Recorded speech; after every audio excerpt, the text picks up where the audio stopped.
Bau mulut. Nah, keadaan ini sering banget kita alami. Memang dianggap wajar, tapi membuat rasa tidak nyaman. Apalagi saat berpuasa. Nah, di episode kali ini Hidup Sehat bersama Dr. Ekles akan membahas kesehatan rongga gigi dan mulut, apalagi bau mulut saat berpuasa.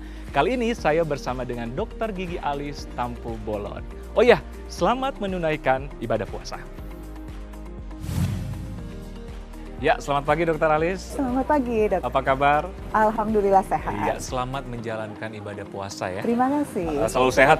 Kita Ya. tetap harus beraktivitas walaupun Ya. berpuasa, setuju ya? Setuju sekali. Nah, ini ngomong-ngomong masalah yang sering kita alami apalagi pada saat puasa. Ya. Menyangkut kesehatan rongga mulut, Iya. bau mulut saat puasa. Oke. Nah, yang menjadi pertanyaan mungkin pemirsa di rumah, apa sih penyebab bau mulut ini? Iya, sebelum saya menjawab pertanyaan Dr. Ekles, Ya. saya ingin menyapa pemirsa Hidup Sehat bersama Dr. Ekles. Selamat menjalankan ibadah puasa. Iya. Nah, benar sekali Dr. Ekles bahwa banyak orang yang mempertanyakan mengapa pada saat kita berpuasa aroma nafas kita menjadi lebih menyengat.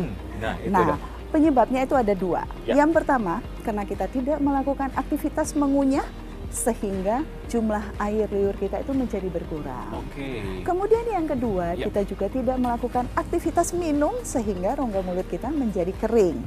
Apabila rongga mulut kita kering, kemudian jumlah air ludah kita berkurang, maka bakteri-bakteri akan berkembang biak tidak terkendali, mengeluarkan gas sulfur yang mudah menguap, sehingga aroma nafas kita itu menjadi tidak segar atau lebih menyengat. Iya, Seperti itu. seperti Dr. jadi kompleks Ekles. ya, Iya, benar. mengenai sirkulasi di dalam rongga mulut ya. Iya. Dan memang hal yang lumrah ya pada saat Benar. puasa ya. Iya, itu Oh. biasa terjadi. Biasa ya. terjadi. Memang kadang-kadang kita merasa tidak nyaman ya. Betul Nah, sekali. mungkin ada nggak tips dari Dr. Alis untuk mencegah bau mulut ini apalagi saat berpuasa? Nah dok, gimana tipsnya nih dok? Ya, tips yang pertama adalah kita harus memperbanyak minum air putih minimal 1,5 sampai 2 liter per hari atau minimal 8 gelas per hari. Nah dok, berkaitan dengan minum nih, apalagi kan kita ini saat berpuasa. Iya. Nah pemirsa pengen tahu sih bagaimana meminum 8 gelas sehari sedangkan kita lagi puasa nih dok. Tentunya kita tidak bisa sekaligus minum 8 8 gelas gelas. sehari. Ya, Kita setuju, bisa Dok. membagi 3 bagian. Yang pertama, pada saat berbuka puasa 3 gelas. Kemudian pada saat kita mau tidur malam 2 gelas, kemudian 3 gelas lagi pada saat kita mau sahur. Oke. Air putih itu membantu untuk membersihkan sisa-sisa makanan yang tertinggal, Benar. terutama di sela-sela gigi kita, Dr. Oke, Ekles. setuju ya. Jadi ya sebijak mungkin kita membagi, Iya. bukan 8 gelas langsung sekalian, tapi dibagi tadi ya, Dibagi, 3, 2, 3 ya. Iya.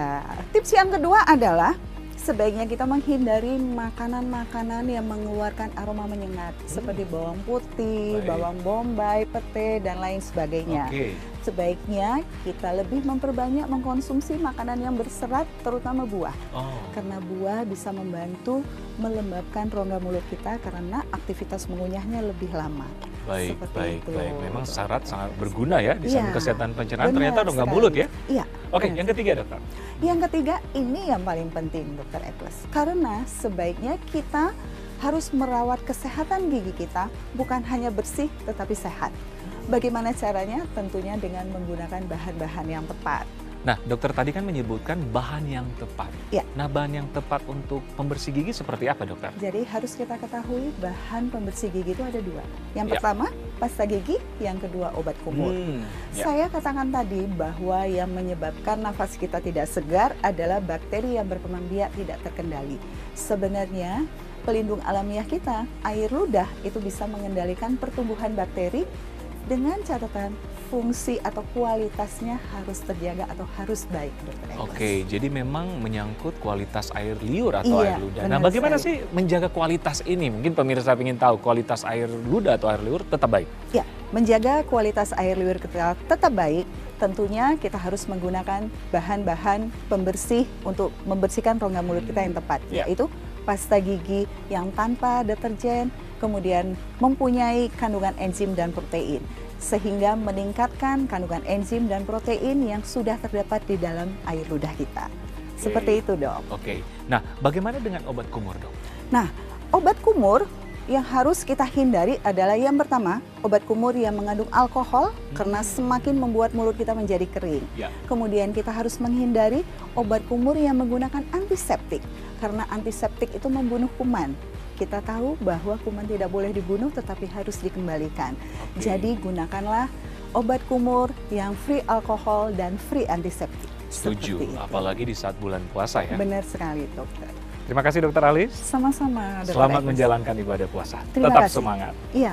Oke pemirsa, betapa pentingnya menjaga kesehatan rongga dan mulut dan betapa pentingnya untuk memilih obat gigi dan pembersih mulut yang tepat untuk Anda. Tetap bersama kami di Hidup Sehat bersama Dr. Ekles. Kita akan kembali setelah yang satu ini.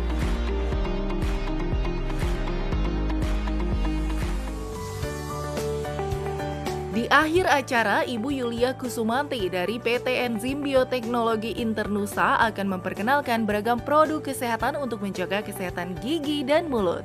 Saksikan setelah yang satu ini, tetap di Hidup Sehat bersama Dr. Ekles.